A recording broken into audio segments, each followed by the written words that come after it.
Ayurveda has been around for thousands of years now.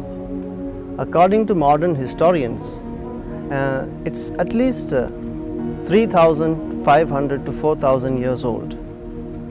And according to the Vedic historians, it goes far back to the beginning of creation. Ayurveda has been rising and submerging in the oceans of time. As time passed, there were times when Ayurveda became very prominent in the world, and there were times when it was more subdued, had to take a lower position, had to be practiced under the covers.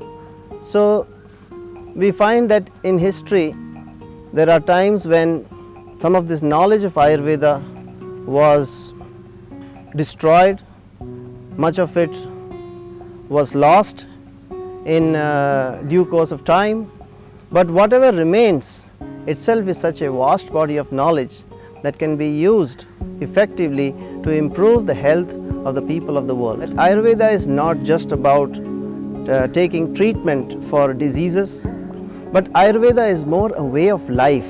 It is a way of thinking, a way of living, a way of eating, sleeping, all our daily routines and activities, how to modulate them in such a way that we can achieve optimum balance in our life, optimum effectivity in our work, and a preventive method by which we do not have to fall sick at all. Let us take a look at the definition of the word Ayurveda.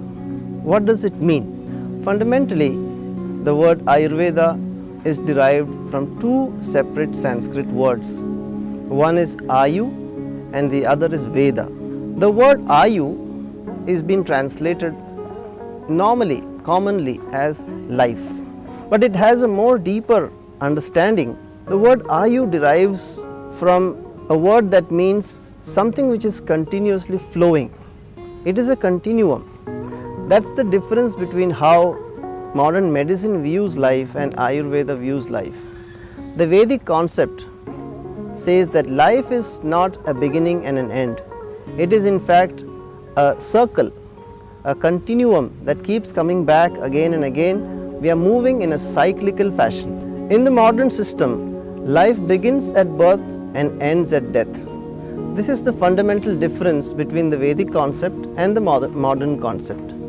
In the Vedic system, it is a continuous flow. It is a cyclical flow where we keep coming back again and again in different forms, in different ways, experiencing life in different methods.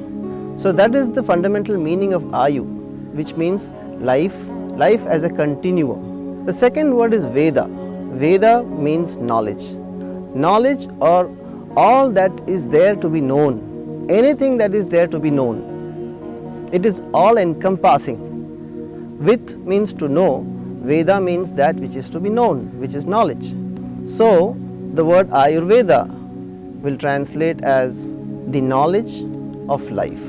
This knowledge of Ayurveda is not some kind of theoretical knowledge or dead knowledge. It is a living knowledge. Ayurveda is a living knowledge which has been tested over hundreds and thousands of years, and it has transformed itself into a realized type of knowledge which is called as a wisdom.